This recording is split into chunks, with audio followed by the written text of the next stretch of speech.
From Radio DePaul, Chicago's college connection.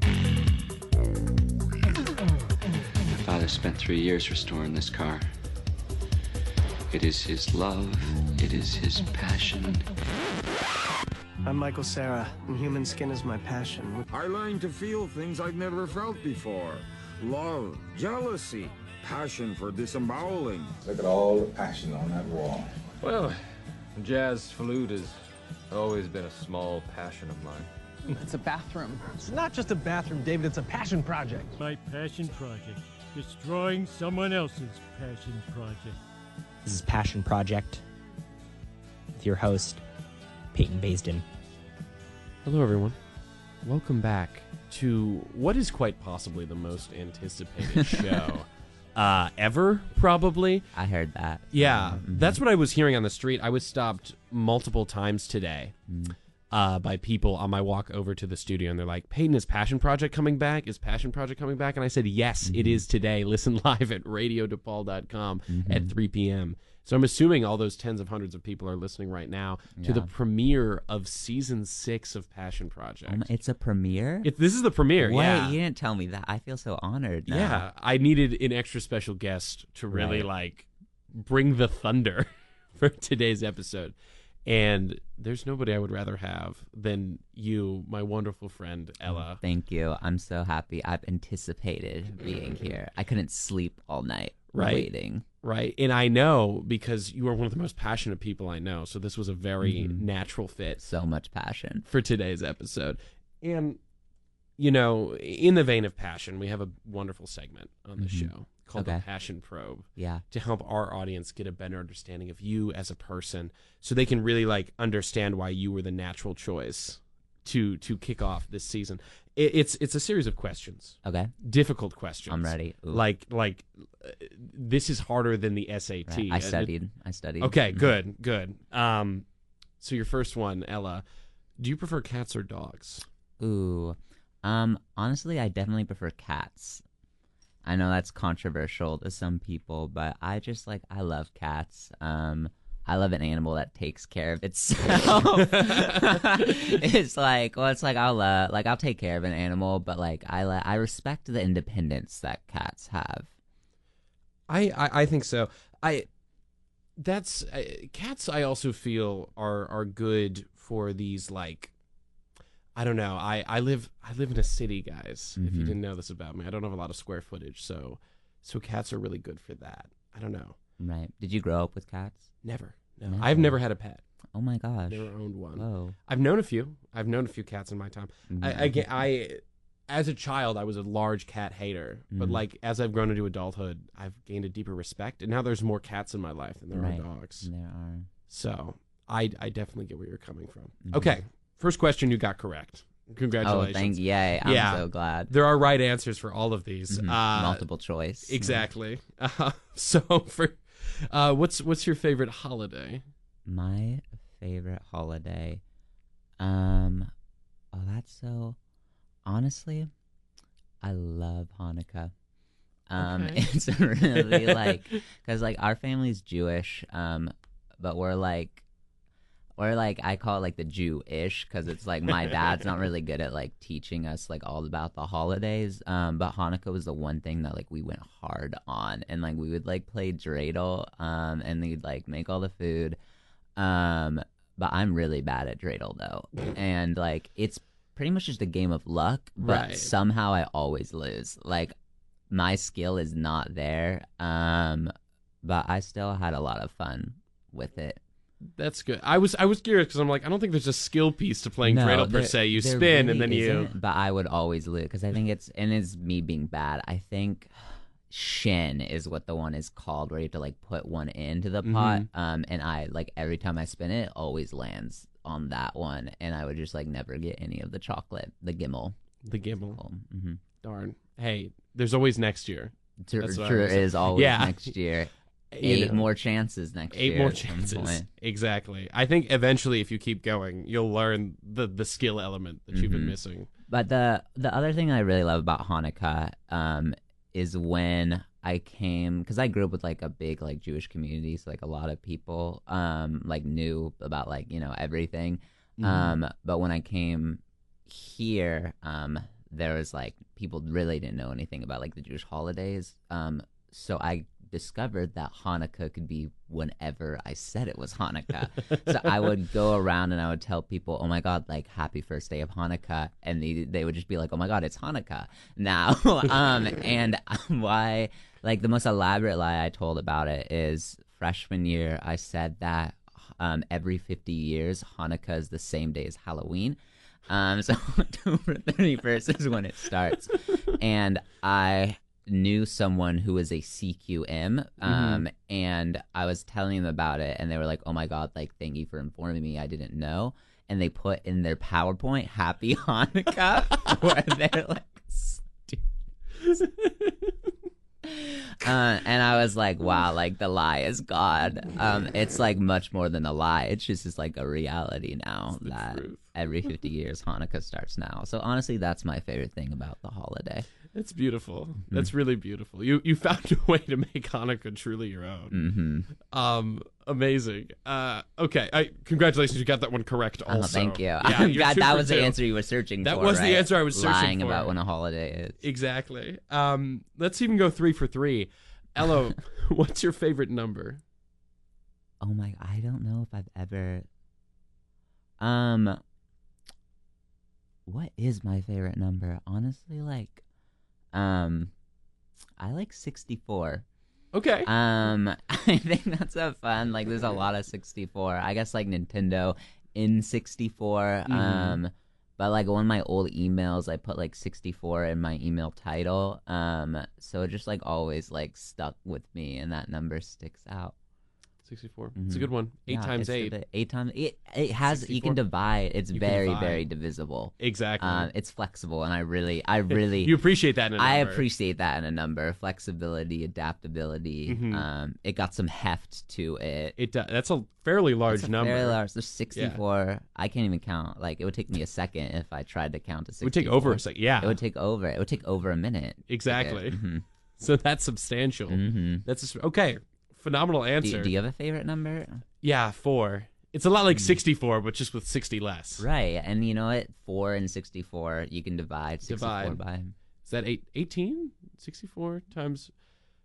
Listeners at home, there's a fun homework assignment for you. Divide 64 by 4, and you'll get a number.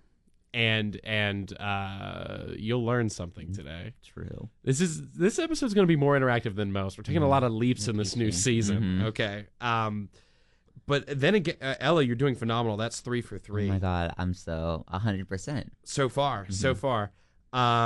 Okay. I've got 2 more questions for you. Okay. So we're gonna take this home. Would you rather turn into a bird or a fish? Like have the ability to transform at will with living your normal life. Bird. I want to fly. Fly? Yeah. Fly high. I would love to fly. That's like, I think about flying a lot, actually. If you were a bird, if you had the ability to turn into a bird, do you think you would migrate like every winter? Oh, that's a good question. And go south? Yeah, like what adventure lies south? Exactly. I think that'd be cool to be like, oh, where's Ella? Oh, she's migrating. And that's like she flew to Brazil for the winter. She'll be back in like June probably. Yeah, it is like, I don't know a lot about birds, but migration is so they go somewhere warmer. Yeah, right? Because I would love to go. I've become much more not a hater, but a strong disliker of cold weather, which is ironic, moving to Chicago. But I really have been like, man, I miss the warm weather. So I would love to just fly somewhere warm. That'd be so sick with my flock. With your flock. Yeah, you'd have your bird homies. Yeah, eating worms, laying eggs. Do you think you would have to keep your bird friend group and your people friend group separate? Yeah, I don't think they would like mix very well. That's fair. Well, then actually, that's nice then, because you go on vacation with your birds. Yeah, and you can come back home. And I come back with my people. Exactly. Yeah, because I feel like what if they're like with my people friend group and with my birds too, and they're like, oh, we're going to like Raising Cane's for lunch, and I have to be like, oh, I'm sorry, like that's my cousin, that's your like right, your bird that would be cousin, weird, and they're like eating them, so I feel like that that'd be hard. Yeah, I get that. Okay, Hey, congratulations. Thank You're you. now 4 for 4. Yes. And in the spirit of going 4 for 4, we're going to move up to question number 5. Okay. This is the last question. Yeah. It's a bit more open-ended. Consider this more like a short response or essay question, if you will. Ella, do you have a favorite breakfast food? I love a good eggs Benedict. Oh, okay. That feels like a classy answer. Yeah, it is a classy answer. Although I saw a video the other day where somebody was like, eggs Benedict feels just like a food you eat in like hotels. Which I was like, I don't know if that's a compliment or if that's like highly offensive. Should I be offended by that? But I love a good eggs Benedict, especially like a good eggs Benedict, because I've had some bad eggs Benedict. Okay. Where like the holiday like sauce is like too sour, and it's like what it's like happened here. Right. And I feel like it's kind of a hard dish to like perfect, but like if you have a good eggs Benedict, like it's really really good. That's something I feel like I will only order at a restaurant, and I will like feel good about myself when I do. I'm like, wow, I have taste, and I have culture, and I love eating runny eggs with sauce. Yeah. And it's like, it sounds weird, but it's a great diner food. It is. Like, it definitely is. with like some hash browns. Hash browns have been a large point of contention on Cup the of show. Joe, coffee. Yeah. People say hash browns a lot. People say hash browns a lot, and then you really need to get specific about hash browns because people feel so many different ways about hash browns. Do you feel a certain way about hash browns? I feel a bunch of different ways. I like pretty much all hash browns. I do get upset when I order hash browns and they're like potato wedges. Oh, or like potato it's chunks. Just called a potato wedge. Yeah, I'm like, then just give me like French fry or like what? Right. Tell me what you're giving me, because hash browns are like, there's the hash element of it is important, Right. you know, I and agree. then the frying the brown, you know, that's. Do you think it changes the flavor? Like, there's so many different types of potato with hash browns and potato wedges. It changes the. Yes, I really do think it does. Similarly, like, do you think different pasta shapes taste different? Like, to me, it's a different phenomenon that like different shapes of fries taste different. That is so true. I haven't thought about that, but I feel like a spaghetti tastes different than like a penne. Or like, Right. And especially when you add sauce, because it's all to do with surface area. Like, think about a shoestring fry. That's a lot more fried than like a potato wedge. There's so much soft potato in the middle. Wow. Yeah. That's why I love curly fries, because there's so much fried surface area. Curly fries are so good. I think they're the love best a fry. Curly fry. Yeah. Also, I've never not had curly fries that, like, they're always seasoned, which I think is really interesting. Like, that's a big part of the curly fry. It's hard to mess up a curly fry. It is. It's just so fun. It is. It's just fun it's and just like fun. chill and like it likes to have a good time. Mm-hmm. All right, congratulations! I think you are one of the first people to log a perfect score on the Passion Probe. Wow! So I feel I really studied. You did, and it showed off. Now you're going into the Passion Project Hall of Fame. Okay. For answering questions. Do I get a plaque? Probably, yeah. I'll get a plaque and I'll put like little names on it. Good. And then with like dates, and then we can really like show that off somewhere, and it'll be a point of pride. Yeah. We'll get. I think you also get a star on the Hollywood Walk of Fame. Oh, I'll that's ask. right. You have that connection. I do. I've got a lot of people in LA. Yeah, you know. I I know most of them. You know somebody in LA. Everyone in LA. I also know every them. person. Yeah. That's impressive. I like networking. I'm on LinkedIn. Shout out. So add me on LinkedIn. I will. Good. Much like your Hanukkah story, that was an elaborate lie. I'm not on LinkedIn. Oh wow! Acting. Exactly. You're a great actor. Thank I had you. no idea you were lying. Yeah, exactly. But for this episode to work, I think from now on, I'm gonna have to be completely truthful with you. Okay, me too.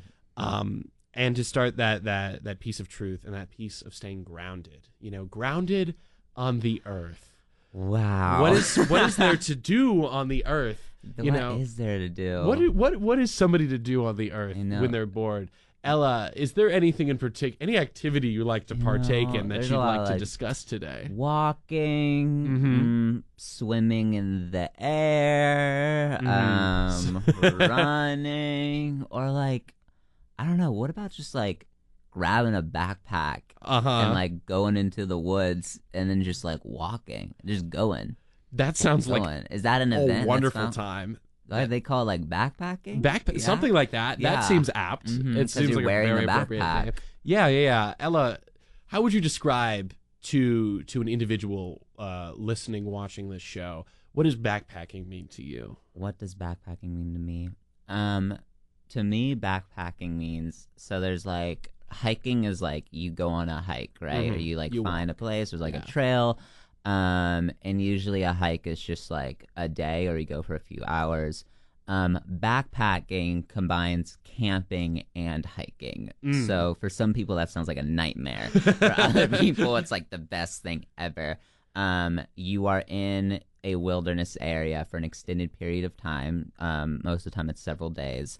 And you are living out of your backpack. So it's a combination of like having to like walk and then also having to like carry something really, really heavy. So you have to pack like your sleeping bag, if you have like a tent, your food, all that sort of stuff.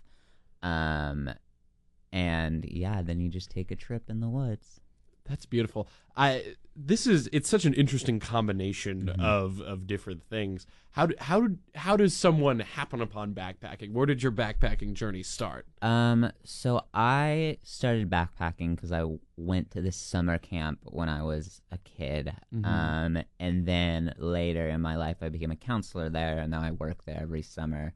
It's like a camp that specializes in like outdoor education. So what we do is we take kids ranging from ages like 10 to like 17, and then they stay in like a base camp, and then we take them on there's a few different types of programming, but for the most part we take them on 2 hikes into the wilderness area over the course of like their 2-week stay there. But there are also some programs where like people will be on the trail for the whole 2 weeks, and then there's this one program which is really intense where you will be on the trail for a full month. And you just go, and then you're there for a month and you lose track of time. But I started going as a camper when I was, I think in 6th grade is when I went. And it's interesting because it's kind of like a family like cult camp a little bit, or it's very like, it's a very big on like community, so it's like been run by this like family and kind of being like passed down through generations. Like the staff know everybody, a lot of like the campers, and it is a very like fun environment. But that's where I started backpacking, and I hated it. Right. I hated it my first few years. It was this just out of some sense of obligation? Like, was this something you did with your family? No, my best friend. My best friend, their like parents were like counselors there, so like they kind of grew up at the camp, and then they brought me one year. They told me that they played Chubby Bunnies there, which is where you stick a bunch of marshmallows into your mouth, and you have to say like Chubby Bunny, and then you lose when like you have too many marshmallows in your mouth that you can't say it. And I was like, that sounds awesome. I want to play that game. That's what sold me. Yeah. And I didn't really like understand like the hiking part of it yet. And then I went and I was like, oh my God, I'm like so miserable. But it was also just like, because it's the first time I'd really like disconnected, and like there's no like Wi-Fi like service, like anything, and you're just so like remote from everything that like it was like a very good like reset, and it was like freeing in some point. And then I went back the next year. I hated it. And I went back the 3rd year, and that's when I loved it. And I'm like, I've loved it ever since. Could you break down, did you ever go on one of these month-long trips, excursions? I didn't do the month-long one. I did the 2-week one, though. Okay. And it was called a Summit to Summit, which is where you start at the summit of this camp, and then you just hike for the whole 2 weeks, and you return to the summit. Because basically the kids get dropped. The first thing you have to do, the kids get dropped at the summit. They get off this bus that they've been on for like hours and hours and hours. And the first thing they do is they have to hike 7 miles up this hill to get to this base camp. And Summit to Summit is, instead of going to this base camp, when you get dropped at the summit, you just put your backpack on and you start going. And I did do that hike. And it was 2 weeks, and it was these 2 counselors when I was a camper that I loved. But a lot happened on that hike that was like really, really wild. the first day, one of our counselors was like really because like trail food is like a huge part of like the hiking like culture too. Is like it's a lot of like beans, rice, like dried food that like you never know could be like dried, like powdered milk. Oh yeah, is something we'd have. They'd have like powdered hummus, powdered like peanut butter, and this counselor was like really bragging about. He was like, I make the best trail hummus ever, and he's like, you've never had as good trail hummus as like I've had, and we were like, okay, dude. And he was like, I'm gonna prove it to you. So it's like the first day we're like breaking for lunch, and he's like, I'm gonna make the trail hummus, and he like gets the hummus out and he like starts spicing like everything, and he's throwing all like the lemon packets, so like spice powder, and then like a minute in he has this like look of like horror because it's definitely like not, it doesn't look like hummus. It looks like a lot like browner than what the hummus is. And he was like, oh my God, I used the like dried peanut butter packet. So we had this like spice. It was like this spicy lemon peanut butter for like our first meal. And we were like, okay. And it set the tone. But it was a very, very fun trip, that one was. That's it sounds like a beautiful kickoff on a wonderful journey. What kinds of people would you find at this camp? Like, was this a wide age range thing, or was it like primarily like people in the middle school era? It was a wide range, and it's interesting because it's the camper, because the campers kind of come from like all over the place, where like staff would kind of typically be in like the region where the camp was. So you would get range, like when I was a camper, you get people who like loved the hike, loved the backpack, was like very passionate about that, and then people who like were miserable and like hated it. But when I was on staff, like it's mostly like people who like really are like, of course, like because when you as a staff member, like I live up there for like 3 months, and I live out of a tent in the like woods for like 3 months. So it's people who like really love that, and some of the people do like kind of do like outdoor ed like year round, and like it's a cool because you can make like a career out of it. Is like they'll work like this camp in the summer, then there's like other programming that they'll work in like the winter, and then like stuff in the spring. So they'll just do outdoor education like year round, and like they just like love like living off the grid. That's cool. That's so when you do council work there, you are there for 3 months straight. Yes. Just living in the wilderness. Yep, just living up there. What's that experience like? I'm intrigued. It's really like you get used to it after a second. I think the thing just about like tent living is like organization is really, really important, and like that. Like you gotta think of it like it's your room, and it's like kind of like your house, but it's like smaller, and just like being like organized, like having your clothes like laid out in specific ways, like having your sleep space. I did buy like a little hand vacuum when I was there last because I could like kind of like sweep up the dirt, but just like staying organized and like neat will like really, really help you.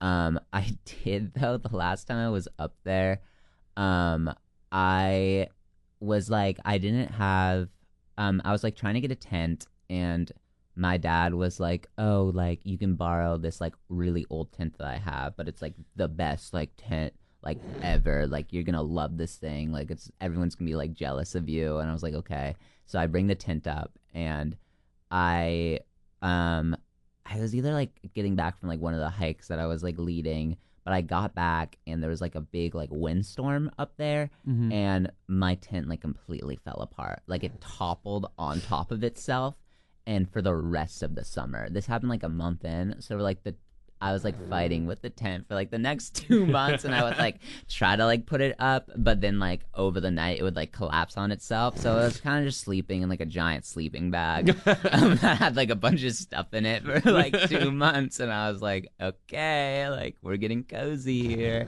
But just like organization, and then it's also like communal living. Like you live with all like the staff up there, so just like it's very important to be. And then it's just kind of like, you know, how you live like down here too is like it's fun to be in community, but also like you want to like take your space.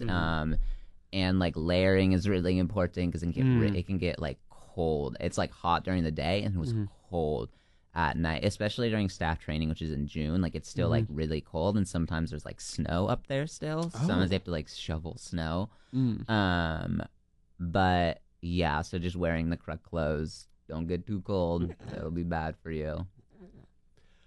Okay, that's drink water. Oh, that's water's good. good. They recommend you're technically supposed to drink 4 to 6 liters of water every single day. Like that's like I know that is like the human like recommended amount of water you're supposed to drink, which nobody does down here.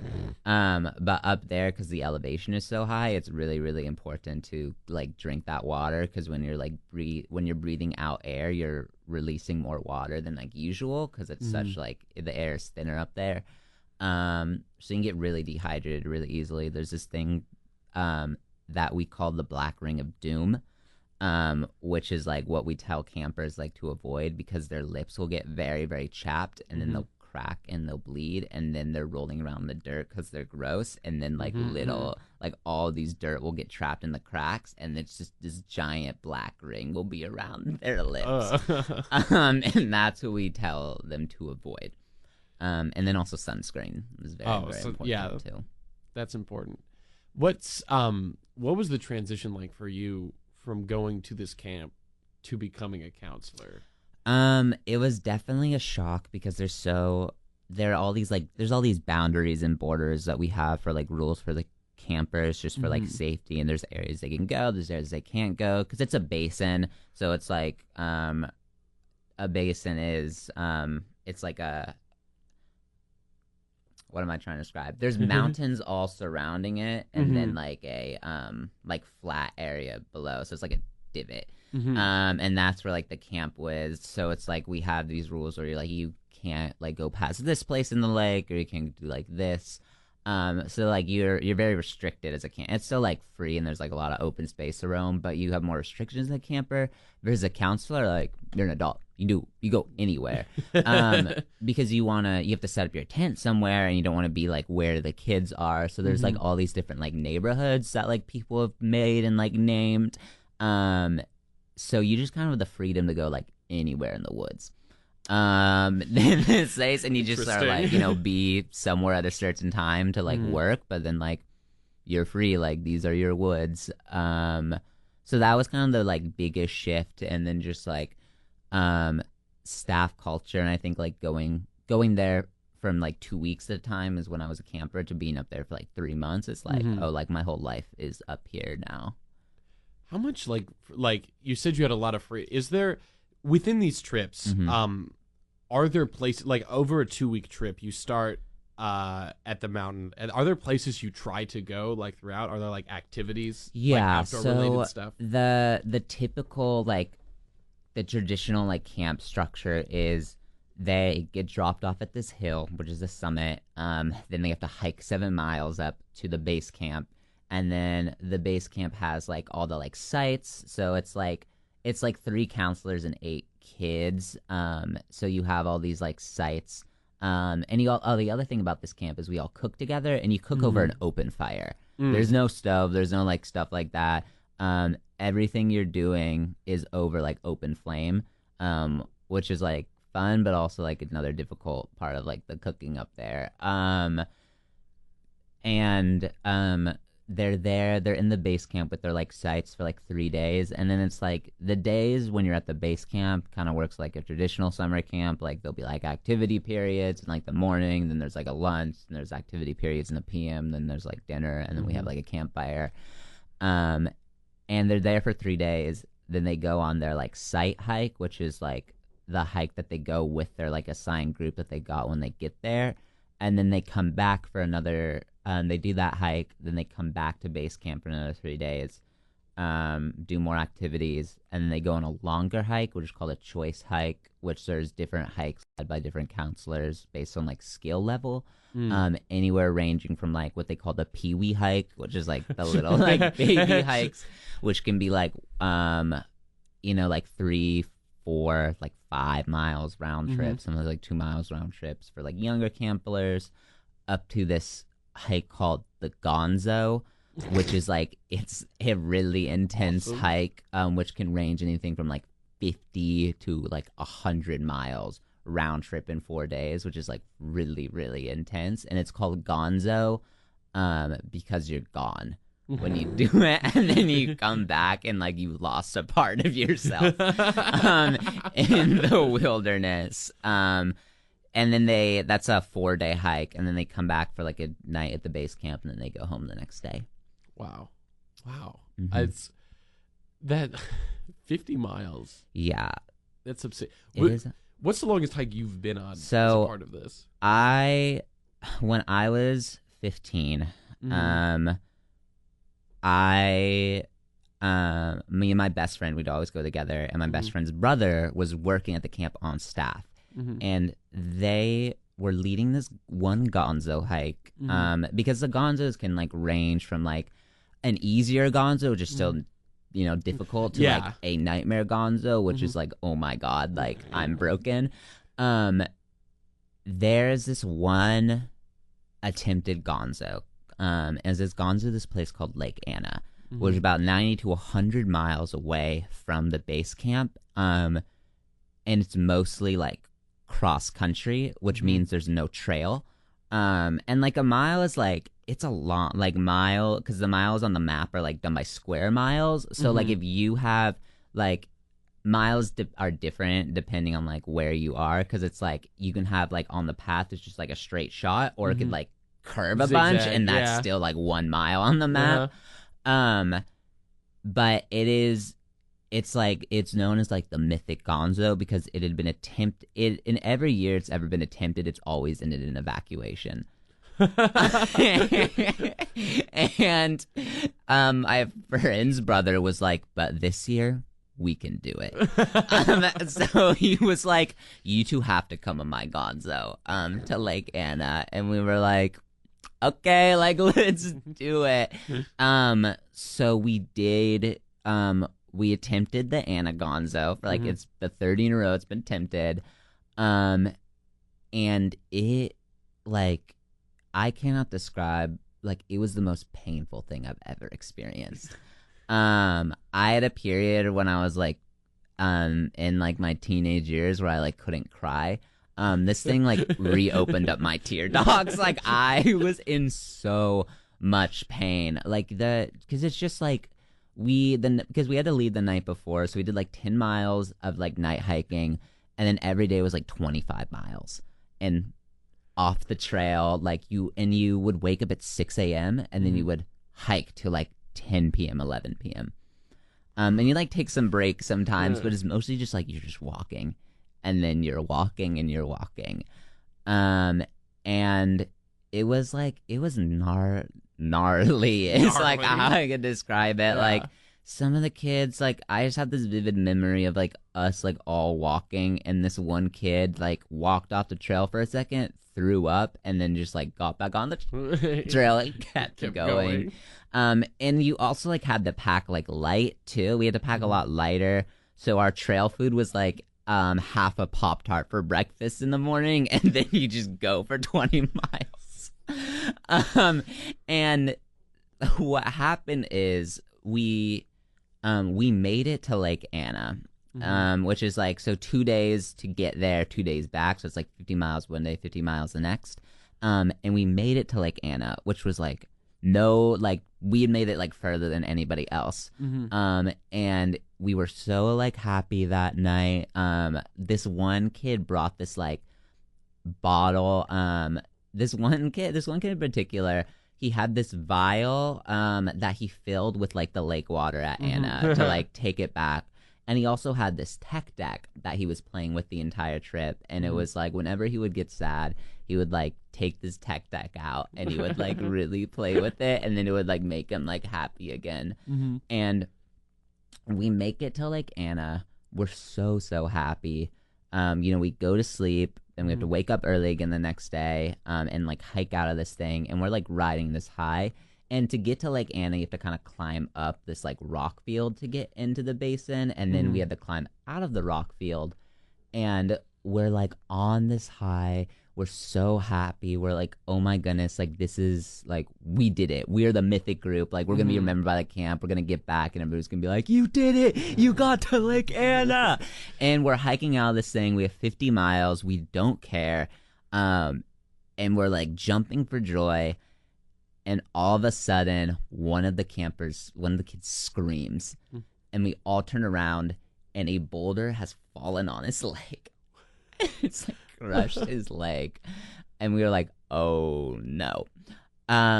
So we like get the rock like out from under him, and at first he's like, "I got it," and he's like still like pushing the front, and we're like, "Oh my god, he's a legend! He's a legend!"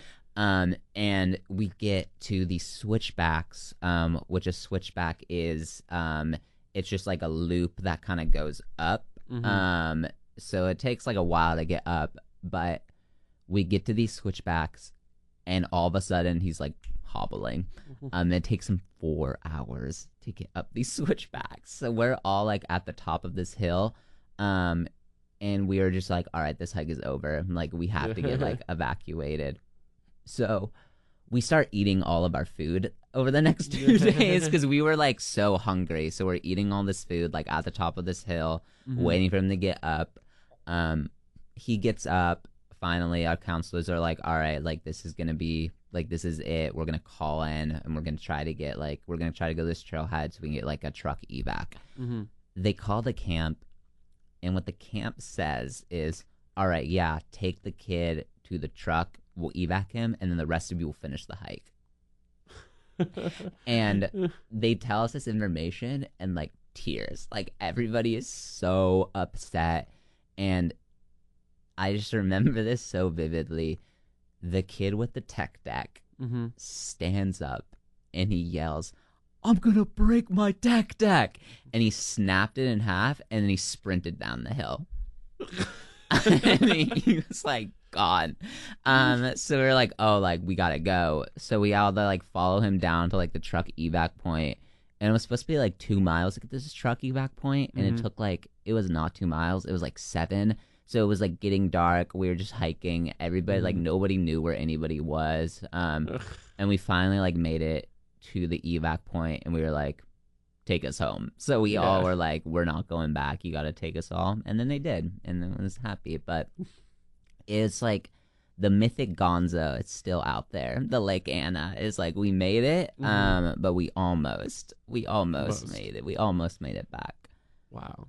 That's like, these are like war stories. They kind of are. It's like, it's this crazy journey that you all went on. And now you're bonded forever. That's beautiful. Also tragic.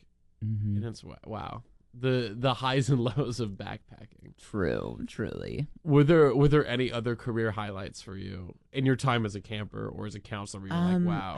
As a counselor, it's really interesting, because it's like you have to do like the hiking part of it, but you're also like responsible for all these like kids now too. And the last time I was up there, there's like one hike that we went on, I remember, because we had this one camper who like was not she wasn't having the best time, like to put it lightly, and she started hiking in pretty much like sandals, and we were like, no, put your shoes back on. And she was like, no, I don't want to. So we really had to like be like, hey, like it's okay, like, you know, we're gonna do this together. And then you really have to be like an act of like encouragement. And we were hiking out of the camp, and we had to go up this place called like the back door, which is like a little divot in the mountain that you can get out of. And how the camp gets its water is there's like this spring reservoir that has this pipe that's like hooked up to it, and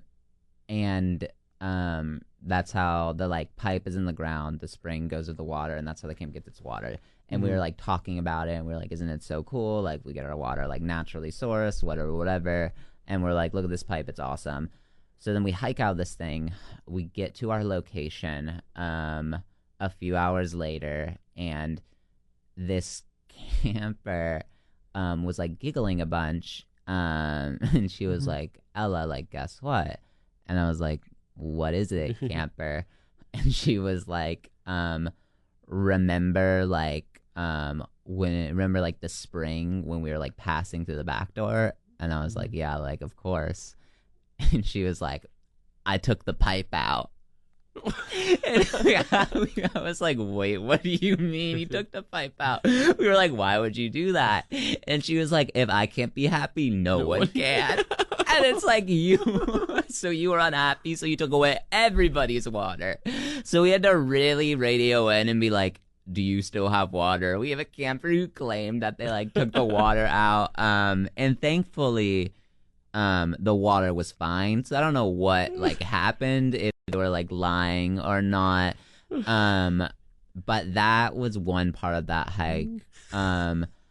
Another part of that hike was when we were coming back, the place we were going to, it's technically like our base camp was like here, and then there's like a mountain, a giant mountain, and then the lake we were going to.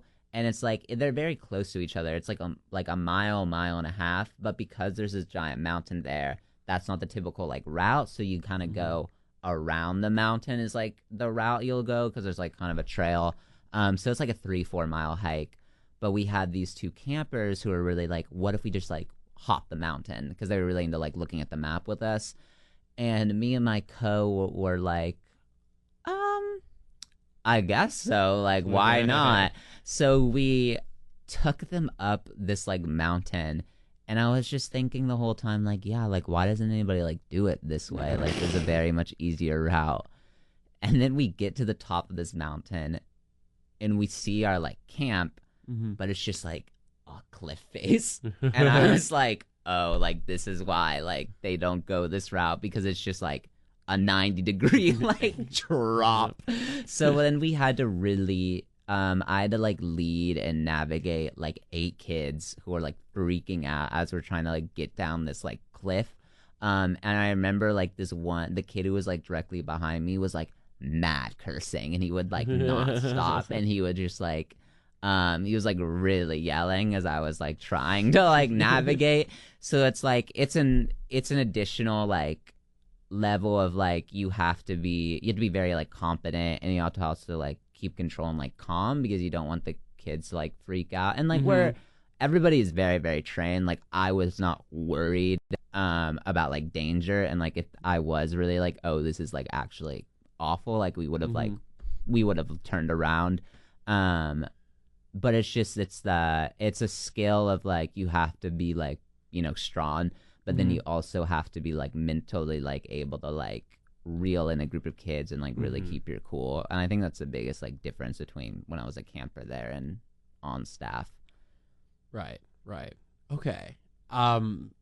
As we sort of proverbially round the final bend in the hike of today's episode, in a way, were there any what lessons have you learned through backpacking that you use like in your everyday? Like what skills has it built for you, and why do you keep doing it? What do you find? I mean, again, kind of what I was talking about at the beginning, like it's like I don't know if it's like cheesy, but like it really puts me in perspective like what like really matters, because I feel like we're so like blasted with like so much like stream of information, and like it's just like, you know, constant like stream of like thing to thing. And our attention span is so like kind of like short and like shot from that like when you really like when you're in the like woods, and like when you're just like walking, like you really only have like what's immediately in front of you. And I kind of like really like that aspect of it, is like I have to chop wood so I can make this fire, like so I can feed the kids. So it's like everything is very like, the tasks are so immediate versus like I don't have to like think so far ahead of like what I'm gonna do.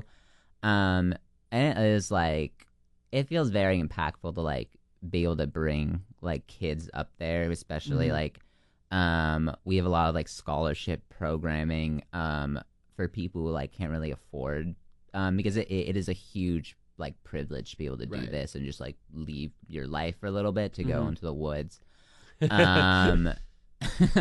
And we have, where it's a very like accessible, and obviously everything can be better, but it's we have a lot of like accessibility to like get kids of like lower income to come up, and it does feel very like powerful and impactful to be able to like let kids like experience like nature and like the world for like the first time, and like see like what the world like could be, Right. and like seeing kids who are like so like not confident, like even going back to like one camper, like she ended up like loving the camp and loving the hike, and she hated hiking when she started, and by the end of it she was like, oh, like I actually can do this. And like it is kind of a rugged like camp a little bit, like it is difficult, and I think there's a big benefit to like being kind of like uncomfortable, because it teaches kids that like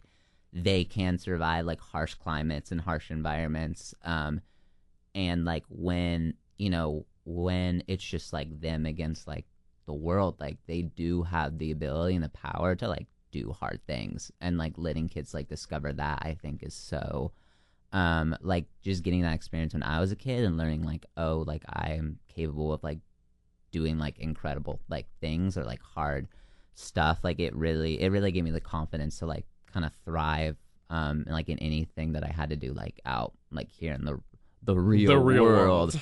And being able to give kids like that experience is very impactful. Yeah. In another like very broad, like, great philosophical sense, another fantastic question coming your way. Ella, what's your backpack like? Like, what backpack do you use? Okay, so I kind of got the last backpack that I really like bought, I was like, I need to buy myself like a nice backpack, and I don't even know what store I went, but I was like, I told the guy exactly what I needed. And I was like, I'm a counselor. I carry so much equipment. I had to have a very heavy pack. I need a huge backpack. And he was like, yeah, like this is it. And then it was like, I got it. And I should have really like looked at it more. But then I like took it home and I was like, this is so small and it's not what I need. I'm very bad with like brands. Like I don't really know what the equipment, and for me, like a backpack is a backpack. If I can fit my stuff in it, like I'll do some like janky like systems to like with rope to like put all the stuff I need onto it. So I'm not really picky.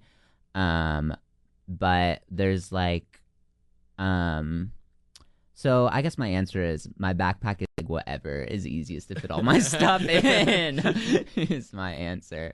Do you have like a rotating lineup of like when you go to this camp? No, not really. A lot of the time, because like equipment can be expensive, and they have a lot of equipment there. So most of the time, I'll borrow like something from their like store, which is like really helpful. And with like a tent too, because I don't have a tent now since the incident. Okay, cool. And then also like at the camp, do they provide you with like powdered hummus and everything? Yeah, they give you like we like food pack and like prep ourselves. There's a whole other like world to this like camp and like the skill. The whole making it happen. They just give you all those tools and they're like, go watch these children in the woods. Yeah, pretty much. For 2 weeks. Can I ask in a moment, have you ever like done hiking, or do you have? I did some work on the hiking merit badge in the Boy Scouts of America. Okay, yeah. I have done stuff like that. I've never done a true backpacking trip. I do have a backpack. I would take it camping with me just because it was like an easy way to store like a bunch of stuff, which was really nice and helpful. But I'd never been on a true trip where I like would pack up my campsite and I would like put it travel with me. I've done more straight hiking before in my life than I have done backpacking. Loved my hiking experiences. I think it's really cool, especially when you're in such a wonderful area. Yeah. With such a great landscape. That's really cool and really exciting. And I would be interested to add the other layer on it. Yeah. Fun. I crave to deconnect from the world. Yes, deconnect. And lived in the woods.